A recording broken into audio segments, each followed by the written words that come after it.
ಕಲಿಯುಗದ ತಾಯಿ ಬಂಡಿ ಮಾಕಾಳಮ್ಮ. ನಮಸ್ಕಾರ ವೀಕ್ಷಕರೇ, ನೀವು ನೋಡ್ತಾ ಇದ್ದೀರಾ ದಿವ್ಯ ದೇಗುಲ ದರ್ಶನ. ನಾನು ತೇಜಸ್ವಿನಿ.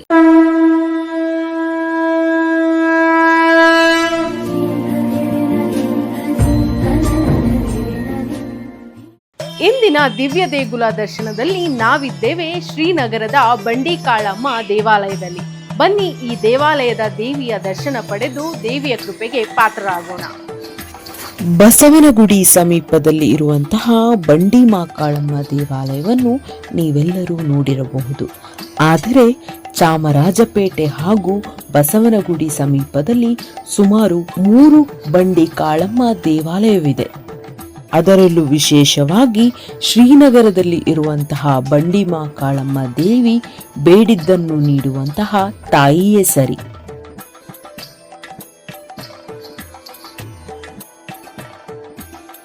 ವಂಶ ಪಾರಂಪರ್ಯವಾಗಿ ಬಂದಿರುವಂತಹ ವಿಗ್ರಹ ಬಂಡಿ ಮಾಕಾಳಮ್ಮ ವಿಗ್ರಹ.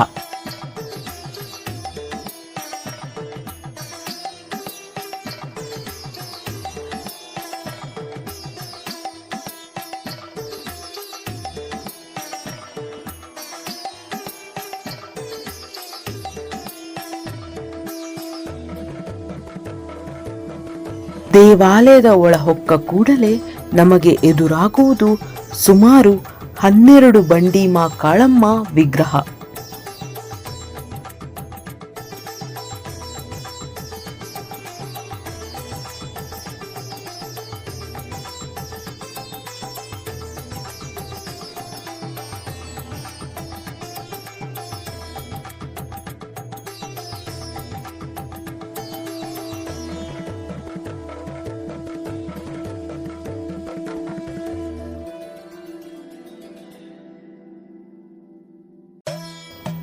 ದೇವತೆಗಳಲ್ಲಿ ಮೊದಲ ಪೂಜೆ ಸ್ವೀಕರಿಸುವ ಗಣೇಶನಿಗೆ ಇಲ್ಲಿ ಅಗ್ರಸ್ಥಾನವಿದೆ.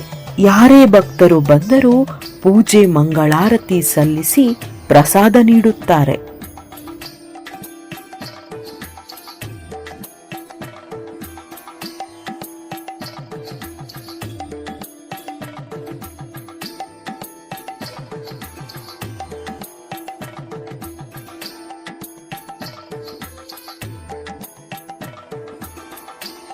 ತಡೆ ಒಡೆಯುವುದು ಇಲ್ಲಿನ ವಿಶೇಷ.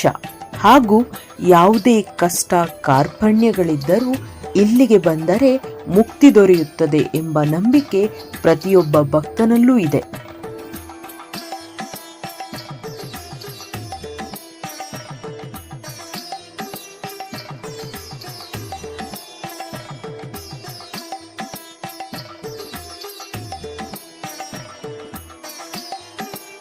ಬೇಡಿದ್ದನ್ನು ತಾಯಿ ಇಲ್ಲ ಅನ್ನಲಾರಳು ಎಂಬ ನಂಬಿಕೆ ಭಕ್ತರಲ್ಲಿದೆ.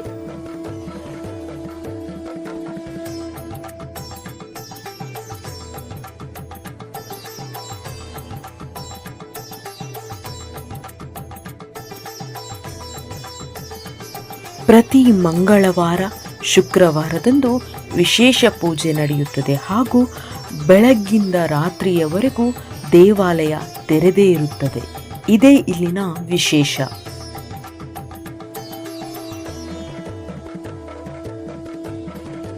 ಪ್ರತಿ ದಸರಾ ಹಾಗೂ ಕಾರ್ತಿಕದ ಸಮಯದಲ್ಲಿ ದೇವರಿಗೆ ವಿಶೇಷ ಪ್ರಾರ್ಥನೆ ಹಾಗೂ ಪೂಜೆ ನಡೆಯುತ್ತದೆ. ಈ ದೇವಿಯನ್ನ ನಂಬ್ತಾ ಇರುವಂತಹ ಅರ್ಚಕರು ಎಷ್ಟು ವರ್ಷಗಳಿಂದ ಈ ದೇವಿಯನ್ನ ನಂಬ್ತಾ ಇದ್ದಾರೆ, ಈ ಜಾಗದ ಸ್ಥಳ ಮಹಾತ್ಮೆ ಏನು ಎನ್ನುವುದ್ರ ಬಗ್ಗೆ ತಿಳಿಯೋಣ. ನಮ್ಮ ತಂದೆಯವ್ರಿಗೆ 1950ರಲ್ಲಿ ಕೆಂಪಬದಿ ಕೆರೆನಲ್ಲಿ ಸಿಕ್ಕಿದ್ದು ಅಮ್ಮ ಅಂತ ಹೇಳ್ತಿದ್ರು ನಮ್ಮ ತಂದೆಯವರು. ಅದೇ ಪ್ರಕಾರವಾಗಿ ಒಂದು ಮನೇಲಿದ್ರೆ ಅಲ್ಲಿಂದ ಬಿಟ್ಟು ಬೇರೆ ಕಡೆ ಬಂದಮೇಲೆ ಅಮ್ಮನೇ ಅವ್ರು ನಮ್ಮ ತಂದೆಯವ್ರನ್ನ ಬಿಡ್ದಂಗೆ ನಡ್ಕೊಂಡು ಬಂದಿದ್ದಾಳೆ. ಒಂದು ಸೀಟ್ ಮನೇಲಿತ್ತು. ದಿನದಿಂದ ದಿನಕ್ಕೆ ಅಭಿವೃದ್ಧಿ ಹಾಕೊಂಡು ದೇವಸ್ಥಾನ ಕಟ್ಟಿದ್ವಿ. ದೇವಸ್ಥಾನ ಕಟ್ಟಿದ್ದು 2008ರಲ್ಲಿ ಕಟ್ಟಿದ್ದೀವಿ. ಆವಾಗಿಂದ ದಿನದಿಂದ ದಿನಕ್ಕೆ ಒಂದರಿಂದ ಒಂದು ಅಮ್ಮನವರು ಅವರವರ ಅರ್ಕೆ ಅನುಸಾರವಾಗಿ ವಿಗ್ರಹಗಳನ್ನು ಮಾಡಿಸ್ಕೊಟ್ಟಿದ್ದಾರೆ. ಅದೇ ಪ್ರಕಾರವಾಗಿ ಅವರವ್ರ ಮನಸ್ಥಿತಿಗೆ ತಕ್ಕಂಗೆ ಅಮ್ಮನವ್ರು ನಡ್ಕೊಂಡು ಹೋಗ್ತಾ ಇದ್ದಾಳೆ. ಈಗಲೂ ಮುಂದಕ್ಕೂ ನಡ್ಕೊಂಡು ಹೋಗ್ತಾಳೆ ಅನ್ನೋ ನಂಬಿಕೆ ನಮಗಿದೆ. ನವರಾತ್ರಿ ತುಂಬ ಅದ್ದೂರಿಯಾಗಿ ಮಾಡ್ತೀವಿ. 1950ರಿಂದ ನವರಾತ್ರಿ ತುಂಬ ಅದ್ದೂರಿಯಾಗಿಂದ ಬರ್ತಾ ಇದೆ. ಮನೆಯಲ್ಲಿದ್ದಾಗಿಂದಲೂ ಈಗಲೂ ನವರಾತ್ರಿ ನಾವು ವಿಜೃಂಭಣೆಯಿಂದ ಮಾಡ್ತಾ ಇದ್ದೀವಿ. ನವರಾತ್ರಿ ಬೆಂಗಳೂರು ಕರ್ಗನೂ 1945 ವರ್ಷದಿಂದ ಹೋಗ್ತಾ ಇದೆ. ಈ ಸ್ಥಳದಿಂದ ಬೆಂಗಳೂರು ಕರ್ಗಕ್ಕೆ ಪಲ್ಲಕ್ಕಿ ಉತ್ಸವ ಮೇನಲ್ಲಿ ಜಾತ್ರಾ ಮಹೋತ್ಸವ ಅಂತ ಇವಾಗಲೇ 2 ವರ್ಷಕ್ಕೆ ಶುರು ಮಾಡಿದ್ದೀವಿ. 16 ಹಳ್ಳಿಗಳಿಗೆ ದೇವ್ರನ್ನ ತಗೊಂಡೋಗ್ತಾರೆ. ಅವ್ರವ್ರ ಭಕ್ತಿಪೂರ್ವಕವಾಗಿ ಪೂಜೆ ಪುರಸ್ಕಾರಗಳು, ಜಾತ್ರೆಗೆ, ರಾಜ್ಯೋತ್ಸವಕ್ಕೆ, ಅಣ್ಣಮ್ಮ ಈ ಥರ ಜಾಗಗಳಲ್ಲಿ ತಗೊಂಡೋಗಿ ಅಮ್ಮನ ನಡ್ಸ್ಕೊಂಡು ಬರ್ತಾ ಇದ್ದಾರೆ. ಯಾರ್ಯಾರು ಏನೇನು ಅಂದ್ಕೊಂಡಿದ್ರೆ ಈ ಜಾಗದಲ್ಲಿ ಒಳ್ಳೇದಾಗಿದೆ. ಕೆಟ್ಟದ್ದು ಅಂತ ಬಂದವ್ರು ನಾನು ಬಿಟ್ಟಿಲ್ಲ, ಒಳ್ಳೇದು ಮಾಡ್ಕೊಂಡು ಬಂದಿದ್ದಾಳೆ, ಮುಂದಕ್ಕೂ ನಡ್ಕೊಂಡು ಹೋಗ್ತಾಳೆ ಅನ್ನೋ ನಂಬಿಕೆ ನಮಗಿದೆ.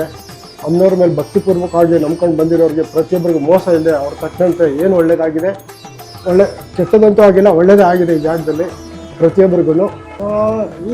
ಈ ವಿಗ್ರಹ ಬಂದು ಸುಮಾರು ಒಂದು 40 ವರ್ಷ ಆಗಿದೆ. ಈ ವಿಗ್ರಹ ಬಂದು 20 ವರ್ಷ ಆಗಿದೆ. ಈ ವಿಗ್ರಹನ ಮಾಡಿಸಿದ್ದು ಹೊಸದಾಗಿ ದೇವಸ್ಥಾನ ಕಟ್ಟಿದ ಮೇಲೆ ಅಮ್ಮನವರ ಅಪ್ಪಣೆ ಅಂತ. ಆಮೇಲೆ ದೇವ್ರನ್ನ ಮೆರವಣಿಗೆಗೆ ಕೇಳಿದಾಗ ಬಲಗಡೆ ಎಡಗಡೆ ಅಂತ, ಒಳ್ಳೆಯದಾದರೆ ಬಲಗಡೆ ಬರುತ್ತೆ, ಕೆಟ್ಟದಾದರೆ ಎಡಗಡೆ ಬರುತ್ತೆ. ಆಮೇಲೆ ಗಾಳಿ, ಆಮೇಲೆ ಅಥವಾ ಏನಾದ್ರು ಮನೆಗಳಲ್ಲಿ ಏನಾದ್ರು ಇಟ್ಟಿರೋದು, ಬಚ್ಚಿಟ್ಟಿರೋದು, ಈ ಥರದ್ದು ಏನೇ ಇದ್ರೂ ಹಳ್ಳಿಗಳ ಕಡೆ ಹೋದಾಗ ತುಂಬ ಅದ್ಭುತವಾಗಿ ಆ ಜಾಡುಗಳೆಲ್ಲ ತೋರಿಸ್ಕೊಟ್ಟಿದೆ ಅಮ್ಮನವರು. ಅದೇ ಪ್ರಕಾರವಾಗಿ ಅವರ ಅರ್ಕೆ ಮೂಲದಲ್ಲೇ ದೇವ್ರುಗಳು ಮಾಡಿಸ್ಕೊಟ್ಟಿರೋದು ಕೂಡ. ನಮ್ಮ ತಂದೆಯವ್ರ ಕಾಲದಿಂದನೂ ಈ ಕಾಲಕ್ಕೂ ತುಂಬ ಏನು ಇಲ್ಲದೆ ಬಂದಿದ್ದವರು ಕೂಡ ಇವಾಗ ಶ್ರೀಮಂತರಾಗಿ ಚೆನ್ನಾಗಿ ಬದುಕಿದ್ದಾರೆ ಈ ಜಾಗದಲ್ಲಿ ಬಂದು. ಅಮ್ಮನ ಕೇಳ್ಕೊಂಡು ಇಂಥ ಮಗುನೇ ಆಗಬೇಕು ಅಂತ ಕೇಳ್ಕೊಂಡೋಗಿದ್ರೆ ಅಂಥ ಮಗುನಾಗಿದೆ. ಗಂಡು ಮಗು ಅಂದರೆ ಗಂಡು ಮಗುನಾಗಿದೆ, ಹೆಣ್ಮಗು ಅಂದರೆ ಹೆಣ್ಮಗುನಾಗಿದೆ. ಆಸ್ತಿ ಪಾಸ್ತಿಯಲ್ಲಿ ತಕರಾರು ಇರೋದನ್ನೆಲ್ಲ ಬಿಡುಗಡೆ ಮಾಡಿದೆ. ಯಾರೋ ತೊಂದರೆ ಕೊಟ್ಟು ಆರೋಗ್ಯದಲ್ಲಿ ತುಂಬ ತೊಂದರೆ ಆಗಿರೋರು ಗಾಡಿನಲ್ಲಿ ಬಂದಿರೋರು ಕೂಡ ಈ ಜಾಗದಲ್ಲಿ ಪೂಜೆ ಮಾಡ್ಕೊಂಡು ಅವರೇ ನಡ್ಕೊಂಡೋಗಿರೋರು ಉದಾಹರಣೆಗಳು ತುಂಬ ಇದ್ದಾವೆ ಈ ಜಾಗದಲ್ಲಿ. ನಿಂಬೆಹಣ್ಣು ಆರತಿ ಮಾಡ್ತಾರೆ, ಬೆಲ್ಲ ಆರತಿ ಮಾಡ್ತಾರೆ. ಅಮ್ಮನಿಗೆ ಮೊಸರನ್ನ, ನಿಂಬೆಹಣ್ಣು ಹಾರ ಹಾಕಿ ಪೂಜೆ ಮಾಡಿಕೊಂಡು ಅವ್ರ ಭಕ್ತಿಪೂರ್ವಕವಾಗಿ ಅರ್ಕೆಗಳು ಮಾಡ್ಕೊಂಡು ಹೋಗ್ತಾರೆ. ಅದ್ರ ಪ್ರಕಾರವಾಗಿ ಅವ್ರಿಗೂ ಒಳ್ಳೇದಾಗಿದೆ. ಲಕ್ಷ್ಮೀನಾರಾಯಣ ಅಂತ, ಪೈಪ್ಲೈನ್ ರೋಡ್, ಶಕ್ತಿಪೀಠ, ಬಂಡಿ ಮಾಂಕಾಳಮ್ಮ ದೇವಸ್ಥಾನ. ಇಲ್ಲಿ ತಡೆ ಹೊಡಿತೀವಿ, ವಿಶೇಷ ಪೂಜೆ ಮಾಡ್ತೀವಿ. ಅಮಾವಾಸ್ಯೆ ಪೌರ್ಣಮಿ ಪೂಜೆ ಇರುತ್ತೆ. ಆಮೇಲೆ ಜಾತ್ರೆ ಮಾಡ್ತೀವಿ, ಮೇವಳಿಗಿರುತ್ತೆ. ಬೆಂಗಳೂರು ಕರ್ಗ ಇದಕ್ಕೆಲ್ಲ ಅಮ್ಮನೂ ಹೋಗ್ತಾಳೆ ಇಲ್ಲಿಂದ. ದೇವಸ್ಥಾನ ಕಟ್ಟಿ ಏನೋ ಒಂದು 18 ವರ್ಷನೋ 20 ವರ್ಷನೋ ಆಯಿತು. ಇಲ್ಲಿ ಮುಂದಕ್ಕೆ ಕಟ್ಟಿ ಪೂಜೆ ಅಮಾವಾಸ್ಯೆ, ಪೌರ್ಣಮಿ, ಶುಕ್ರವಾರ, ಮಂಗಳವಾರ. ಆಮೇಲೆ ವಾಸಿ ಪುಷ್ಪ ಅದು ಇದು ದಸರಾ ಎಲ್ಲ ಮಾಡ್ತಾಯಿರ್ತೀವಿ. ಫಸ್ಟು ಕೆರೆ ಮೇಲೆ ಇತ್ತು, ಅಷ್ಟು ಯಾರೂ ಮಾಡ್ತಾ ಇರಲಿಲ್ಲ. ಅಲ್ಲಿ ನಮ್ಮ ಮಾವನವ್ರ ಮನೇಲಿ ಕೆರೆಯಲ್ಲಿ ಸಿಕ್ಕಿದ್ದಂತೆ. ನಮ್ಮ ಯಜಮಾನ್ರಿಗೋ ಯಾರಿಗೋ ಮನೇಲಿ ಇಟ್ಕೊಂಡು ಪೂಜೆ ಮಾಡ್ತಾಯಿದ್ರು. ಅವರು ಅಲ್ಲಿ ದೇವಸ್ಥಾನ ಕಟ್ಟಿಸಿದ್ರು. ಈ ಅಮ್ಮನ ಮಾತ್ರ ಒಳಗಡೆ ಇಟ್ಕೊಂಡಿದ್ದು, ನಮ್ಮ ಮನೇಲೇ ಇಟ್ಕೊಂಡಿದ್ದು. ಇವಾಗ ಸುಮಾರು 20 ವರ್ಷ ಆಗಿರ್ಬೇಕು.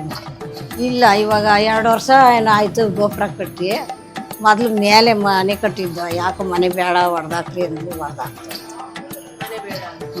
ಆ ಅಮ್ಮನೇ ಹೇಳಿದ್ಲು. ಹಾಲು ಥರ ಇತ್ತು, ಯಾಕೆ ಅಂತೀರಾ, ಅಡುಗೆ ಗಿಡ್ಗೆ ಮಾಡಿ ಅಮ್ಮನಿಗೆ ಜನ ಭಕ್ತಾದಿಗಳು ಬಂದರೆ ಜಾಗ ಇಲ್ವಲ್ಲ ನಮಗೆ ಅಂತ ಮಾಡಿಸ್ತು. ಬೇಡ ಹೊಡೆದಾಕ್ರಿ ಅಂದ್ಲು, ಹೊಡೆದಾಕ್ಬಿಟ್ಟು ಗೋಪುರ ಕಟ್ಸಿದ್ರು. ಅಯ್ಯಮ್ಮ ಹಿಂಗೆ ಕನಸಿನಲ್ಲ ಮನಸ್ಸಿನೆಲ್ಲ ಬಂದು ಹೇಳ್ತಾಳೆ, ಬಿಡ್ತಾಳ. ನಾವು ಪೂಜೆ ಮಾಡೋರನ್ನ ಅಯ್ಯಮ್ಮ ಇರ್ತಾಳ, ಮಾತಾಡಿಸಿ ಆಡಿಸ್ತಾಳೆ. ಒಂದ್ಸಲಿಲ್ಲ ಒಂದ್ಸಲ ಹಿಂಗೆ ಆತದೆ ಅಂತ ಕೂಡ ಹೇಳ್ತಾಳೆ. ಹೇಳ್ತಾಳೆ.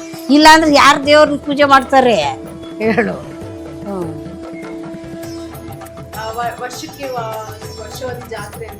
ಜಾತ್ರೆ ನಾವು ಬೆಂಗಳೂರು ಕರ್ಗ ಮಾಡ್ತೀವಿ, ವಾಸಿ ಕುಚ್ಚುವ ಮಾಡ್ತೀವಿ, ದಸರಾ ಮಾಡ್ತೀವಿ, ಭೀಮನಾಮಾಸೆ ಮಾಡ್ತೀವಿ. ಎಲ್ಲ ಹಬ್ಬಗಳೆಲ್ಲ ಮಾಡ್ತಾನೆ ಇರ್ತೀವಿ. ಈಗ ದೇವಿಯ ಮಹಾಮಂಗಳಾರತಿಯನ್ನ ಕಣ್ತುಂಬಿಸಿಕೊಳ್ಳೋಣ.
ಭಕ್ತಾದಿಗಳು ಈ ಪುಣ್ಯಕ್ಷೇತ್ರದ ಬಗ್ಗೆ ಏನ್ ಹೇಳ್ತಾರೆ ಕೇಳೋಣ. ನಮ್ಮ ಹೆಸರು ಮಂಜುಳಾ ಅಂತ. ನಾವು ಹುಟ್ಟಿ ಬೆಳೆದಿದ್ದೆಲ್ಲ ಇದೇ ಏರಿಯಾನೇ. ನಾವು ಚಿಕ್ಕದ್ರಿಂದನೂ ನೋಡ್ತಾ ಇದ್ದೀವಿ. ನಾವು ಅಮ್ಮನ ನಂಬಿದ್ದೀವಿ. ಆದರೆ ನಾನು ಮಧ್ಯದಲ್ಲಿ ಬರೋದು ಬಿಟ್ಟಿದ್ದೆ. ಈಗ ಏನೋ ಬರಬೇಕು ಅನ್ನಿಸ್ತು. ಒಂದೂವರೆ ತಿಂಗಳಿಂದ ಬರ್ತಾ ಇದ್ದೀನಿ ನಾನು. ನಾವು ಬಾಡಿಗೆ ಮನೆ ಅಲ್ವಾ, ಈ ಏರಿಯಾದಿಂದ ಆ ಏರಿಯಾಗೆ ಹೋಗ್ತೀವಿ, ಆ ಏರಿಯಾದಿಂದ ಈ ಏರಿಯಾಗೆ ಹೋಗ್ತೀವಿ. ಆದ್ದರಿಂದ ನಮಗೆ ಬರೋಕ್ಕಾಗಿರಲಿಲ್ಲ. ಇವಾಗ ಬರ್ತಾ ಇದ್ದೀನಿ. ನನಗೆ ಆರೋಗ್ಯದಲ್ಲಿ ಸ್ವಲ್ಪ ಚೇತರಿಕೆ ಕಂಡಿದೆ. 1978ರಿಂದ ಇಲ್ಲಿ ಬರ್ತಾ ಇದ್ದೀವಿ. ಇದೇ ಜಾಗದಲ್ಲಿದ್ದೀವಿ. ಅವತ್ತಿನಿಂದ ಇವತ್ತಿನವರೆಗೂ ಇದೇ ಜಾಗ ನಮ್ಮದು. ಬರ್ತಾ ಇದ್ದೀವಿ. ಆ ತಾಯಿಯಿಂದ ಎಲ್ಲ ಅನುಕೂಲ ಪಡ್ಕೊಂಡಿದ್ದೀವಿ. ಒಳ್ಳೆಯದಾಗದೆ ಚೆನ್ನಾಗಿದ್ದೀವಿ ಆ ಮಹಾ ತಾಯಿಯಿಂದ. ಅದರಿಂದ ಬಂದು ಕೂತ್ಕೊಂಡು 78ರಿಂದ ಇದ್ದೀನಿ. ಹಿಂದೆಗಡೆ ಆ ಅಮ್ಮ ಒಬ್ಬಳಿದ್ದು. ಆಮೇಲೆ ಒಬ್ಬೊಬ್ಬರೇ ಭಕ್ತಾದಿಗಳು ಮಾಡಿಸ್ಕೊಟ್ರು. ಅವರು ಶ್ರಮ ಬಿದ್ದವ್ರೆ, ಅವರು ಮಾಡಿಸ್ಬೇಕು. ಆದರೆ ಹಂಗೆ ಇಂಪ್ರೂವ್ ಮಾಡಿಕೊಂಡು ಈಗ 2006ರಲ್ಲಿ ದೇವಸ್ಥಾನ ಕಟ್ಕೊಂಡು ಮುಂದಕ್ಕೆ ಬಂದದ್ದು. ಮೊದಲು ಹಿಂದೆ ಇತ್ತು ಅಮ್ಮ ಮನೆ ಒಳಗಡೆ. ಏನೋ ಅವ್ಳಿಗೆ ಆಸೆ ಆಯಿತು, ಮುಂದೆ ಬಂದು ಕಷ್ಟ ಪರಿಹಾರ ಆಗಿದೆ. ಮತ್ತು ತಡೆಯನ್ನು ಹೊಡೆಯುತ್ತಾರೆ. ಅಮಾವಾಸ್ಯೆ ಪೌರ್ಣಮಿಗೆ ಎಲ್ಲ ಒಳ್ಳೆಯದಾಗಿದೆ ಸರ್. ನ್ಯಾಯಂ ಎನ್ ಮಲ್ಲಿಕಾರ್ಜುನಪ್ಪ. ಆದಿಪರಾಶಕ್ತಿನೇ ಈ ಥರ ಆಗಿರೋದು. ಆ ಎಮ್ಮನ್ನು ಪಾದ ಹಿಡಿದ್ರೆ ನಮಗೆ ಎಲ್ಲ ಸಕಲ ಸೌಭಾಗ್ಯಗಳು ಕೊಟ್ಟು ಕ್ಷೇಮವಾಗಿ ನಾವು ಇರ್ತೀವಿ. ನೋಡುದ್ರಳ ವೀಕ್ಷಕರೇ, ಇವತ್ತಿನ ದಿವ್ಯ ದೇಗುಲ ದರ್ಶನ. ಇಂದಿನ ಸಂಚಿಕೆಯಲ್ಲಿ ದೇವಿಯ ದರ್ಶನ ಪಡೆದು ನೀವೆಲ್ಲರೂ ದೇವಿಯ ಕೃಪೆಗೆ ಪಾತ್ರರಾಗಿದ್ದೀರಾ ಅಂದ್ಕೊಳ್ತಾ ಮುಂದೆ ಇಂಥದ್ದೇ ಒಂದು ಪುರಾತನ ದೇವಾಲಯದಲ್ಲಿ ನಾನು ನಿಮ್ಮನ್ನ ಭೇಟಿಯಾಗ್ತೀನಿ. ನಮಸ್ಕಾರ.